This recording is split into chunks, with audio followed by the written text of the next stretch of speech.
That's a great way to start the video, right? Hello everybody, my name is Tyler and welcome back to another brand new podcast. How are you doing today? It's currently Friday. I feel like dating episodes can kind of like give you a grasp of to like their schedule or who they are. But it's been a very long time since I've last done a car vlog. I've been meaning to do a car park podcast, but it's just been scheduling. Like, my energy sometimes hasn't been there because I thought for a moment that I could do the video podcast like as I'm coming home from work, but I always end up having just Netflix in the background as I'm just trying to drive home. I'm gassy, I don't know why. I just finished like a breakfast burrito or like a chicken bacon burrito thingy before going to the gym because I need the protein and I need substance before going in. But yeah, how are you doing today? Oh Lord, it's getting bright now. It's starting to become spring. Yeah, I'm really excited for it. I'm really excited for what's gonna happen in spring. Next month is Darby and Joanna's birthday. Joanna, I believe, wants to have a week off doing something, and I'm trying to get time off for it, so that's what I am really trying to do. But I'm also excited that like she's recently started her channel again. There is a hydro flask in the middle of the road. I'm so sorry for whoever like forgot their hydro flask, that had their hydro flask fall off the car. I saw that hydro flask on the floor, and it reminds me, on the top of my roof right here, I always forget drinks almost half the time, and then it takes me a minute to remember it. Like, actually, this is kind of a good story to like start off the podcast with. I remember in college, we had our CRV, 2013 CRV, and my dad picked me up from college, but I drove home with the car. But the problem was, essentially, I would put my phone up there because I was trying to get in. I didn't figure, put the phone in the car, then you get in the car, not put the phone on your rest, get yourself situated and in the car, but forget your phone up there. So we would be driving for about a few minutes, and then my OtterBox would keep my phone on there because the rubber and the metal keeps it on the car longer. And so we'd be driving down a hill, left turn, right turn onto a hill. But during that spin was when I realized, wait, where's my phone? It should be in the cup holder. And then my dad and I like did a U-turn, found my phone on the road, and then I feel bad because my dad ended up making a story from my mom that he broke my phone instead of I broke my phone. Because the gravity of the situation is, my mom would have been so angry. She would have been angry, disappointed, to where like she wouldn't accept that things just happen by accident. And so if I were to tell her that, oh, I'm sorry that I broke my phone, I accidentally left it on top of my car, she wouldn't be like, fine, and like just, and we'll move on. She'll get angry. She would have a minute, potentially employ some kind of discipline, and then I probably wouldn't have had a phone for a long time because I wasn't responsible enough. I wasn't good enough to have a phone that she gave me, because it was like one of those new Galaxy phones in 2013, so that was not good. And so my dad would go and say like, hey, he broke my phone, and so she would like be less upset to the both of us. And, you know, looking back at it 10 years ago, 20 years, 15 years ago, I don't like how my mom, like, dealt with it. I don't like the anger management and the way she dealt with problems. I don't like it. I don't like the way she had dealt with issues and problems like that. So I'm trying to be different as well. So probably, that's probably a good segue into one of our first questions, being, if each person had a warning label, what would yours say? My mom's warning label would probably say, better as friends, better as friends. Don't ask about relationships, because she couldn't manage her relationship with mine or my dad's. But my label, oh God, I would probably say goofball, time and patience. Goofball, comma, time and patience, please. Because I find myself to be very silly to where when I'm at work, I would take my job very seriously, or if I went to the gym, I would take it very seriously. So I would have a face that says it's go time. I would also like understand that my face becomes less approachable during situations. Like I feel like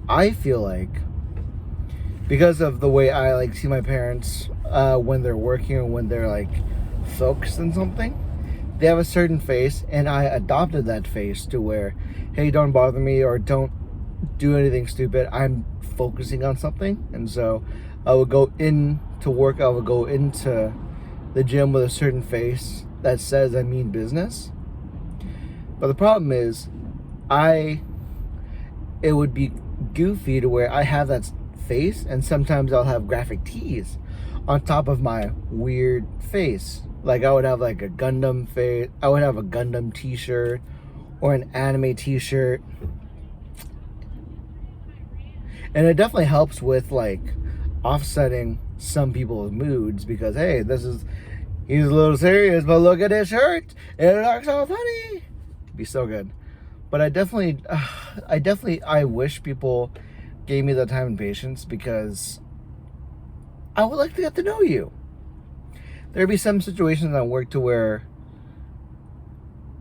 I would like to know a few of my coworkers. But there's always that weird stigma and that rough stigma of where like, if a guy talks to a girl enough times or says things in certain ways, I wish we would take each other for the benefit of the doubt. Like, I'm trying to make friends. I'm not trying to say, hey, let's go on a date to eventually date and bone. We're not trying to like toss bones.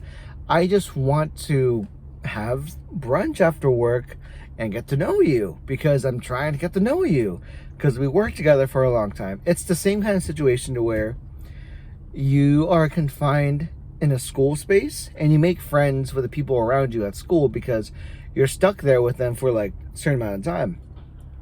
And so when you're at work, I would like the idea and the expectation that like, hey, I may be there for work, but I would very much like to make friends at work to make work bearable. Not in a situation just try and like toss bones together, which or like any ulterior motives.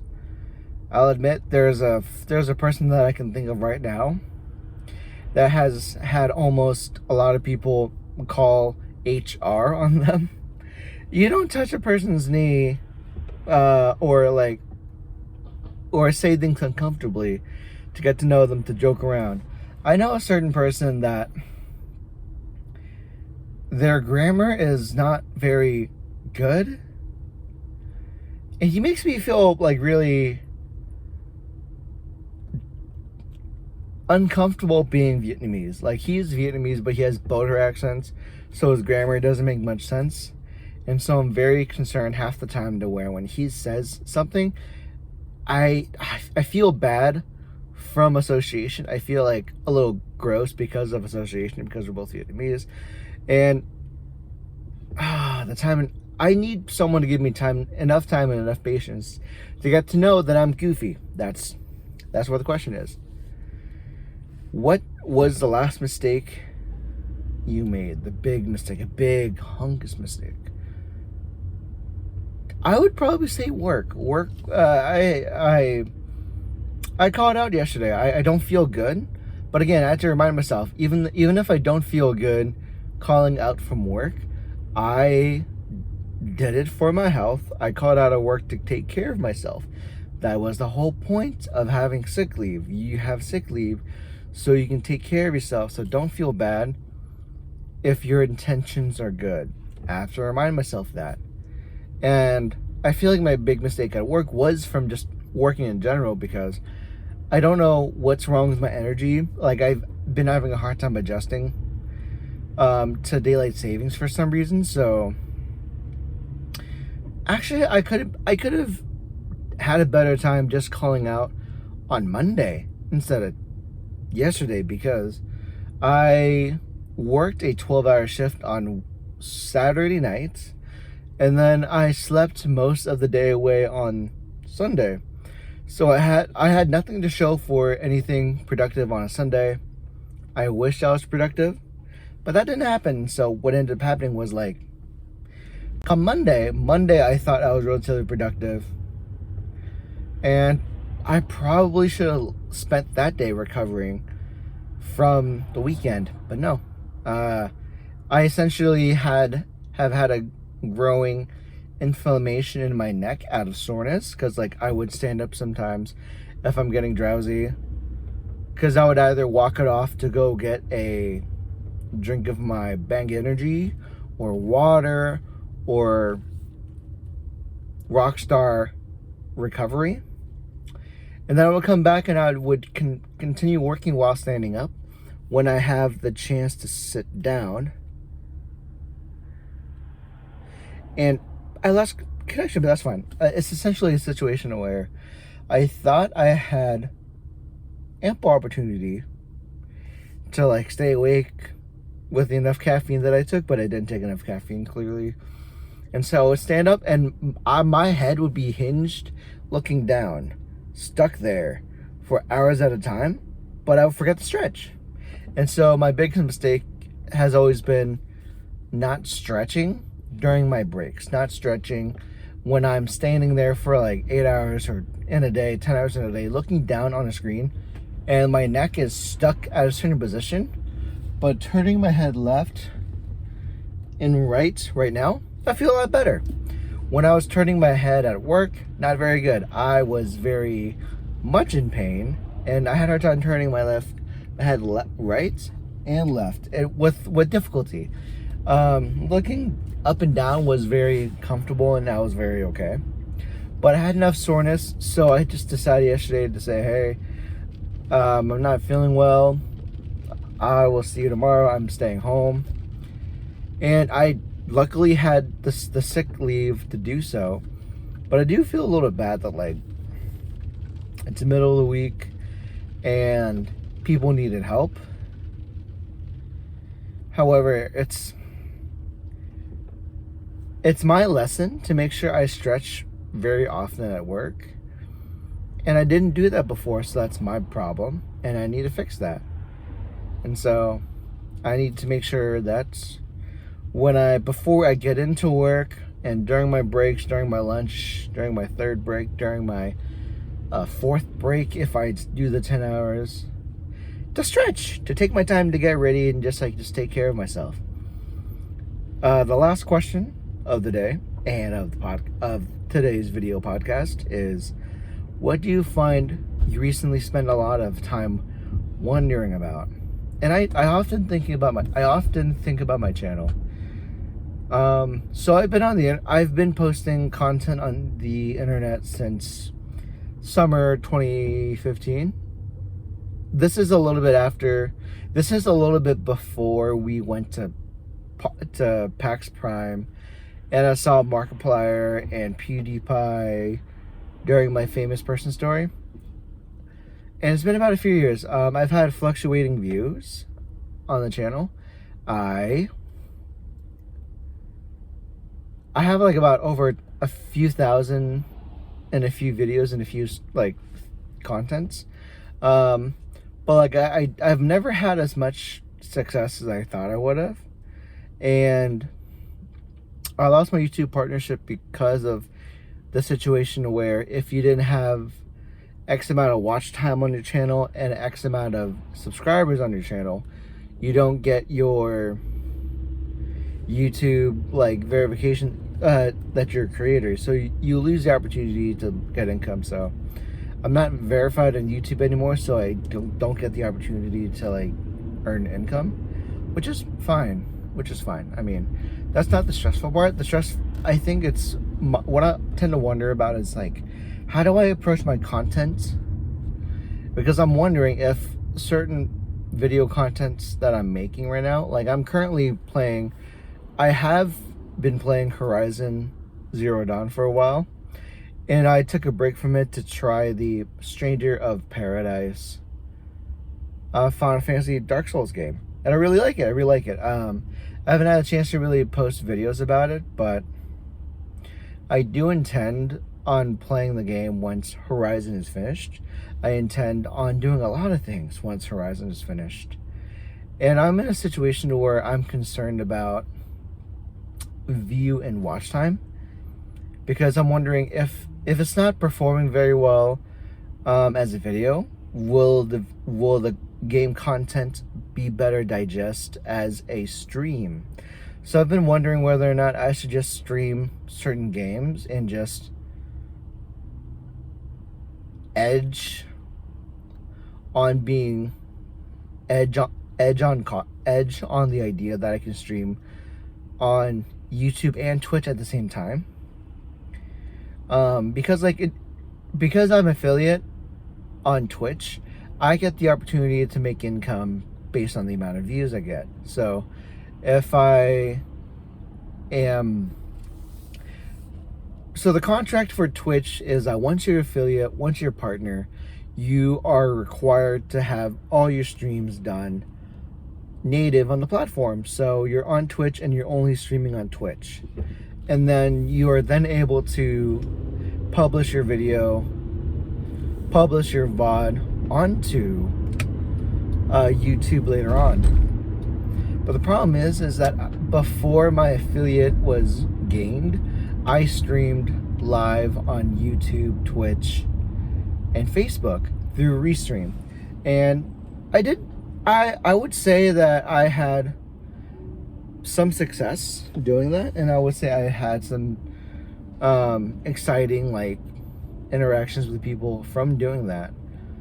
But I do wonder, and I can probably test it on Saturday night, about if I can like restream and multicast on YouTube, Twitch, and Facebook at the same time. I used to pay monthly for using the Restream service because I wanted some of the streams to become native content onto Twitch, and I wanted to make multiple native contents at the same time, and I thought it was a good idea.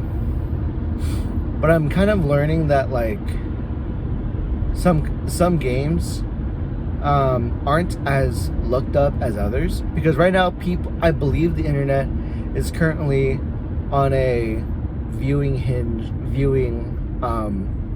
binge on Elden Ring, and people like people playing and watching Elden Ring. And so what I'm wondering is whether or not I should just start off my day by streaming 2 hours here on Twitch, 2 hours here on YouTube, and then I move the content over to Twitch and then finish my 5-hour total stream there. And I don't know what my strategy should be for YouTube and Twitch, but I think I should try tomorrow night and see what if I streamed on YouTube and Twitch at the same time. How would things play out? And like just kindly go from there, because what do I have to lose? If I lose my affiliate, sure, that's fine. That's okay, because it's better than I always have the opportunity to rebuild my Twitch content. I don't have any copyright strikes at the moment, I think, but I probably am better off just trying to do streaming first on YouTube and then finishing the stream on Twitch, and then make digestible content to follow up that previous content. So that's what I'm thinking about, so I can get views on my channel at the same time, and like say, hey, by the way, if you're watching me, don't forget to watch my other content. I have a video first podcast on my channel. Check it out, see if you enjoy it. And I've been thinking a lot about my channel because I want to figure out how to grab more attention. And I'm in the business currently of getting people's attention. So how do I get your attention in a cohesive way? I need to figure out how do I get people's attention to my channel, because the games that I'm publishing videos about. Horizon, I recently published a video about the Monarch demo, which is an anime RPG, JRPG. I'm about to publish a video from Stranger of Paradise, a Final Fantasy origin. And I have small view counts already, so as I'm publishing YouTube shorts, I'm hoping that gives people attention, grabs people's attention and say, hey, I make content on YouTube as well. Hey, if you like my shorts, what if you like my longer content? Longer than 15 seconds, longer than a minute. And so I'm very optimistic about the potentials of YouTube shorts, because I've gained a handful of people subscribing to the channel because of my YouTube shorts, and I'm thankful for it. So I should probably do more YouTube shorts if it means bringing attention. And that would mean I would have to make native content make the shorts through TikTok, and then redistribute on the other channels on Twitch. I need to redistribute those onto Twitter, and then Snapchat, Instagram Reels, and YouTube Shorts. That's kind of the progression I've been doing lately. So if you can give me some thoughts about how to better grab people's attention, let me know. And that is where we're going to end the video podcast here. I'm still like relatively a ways away from my destination, but I'm happy that the camera and you are here with me during the ride. Thanks so much for watching, and as always, my name's Tyler, I'm your friend, and I'll see you next time. Bye.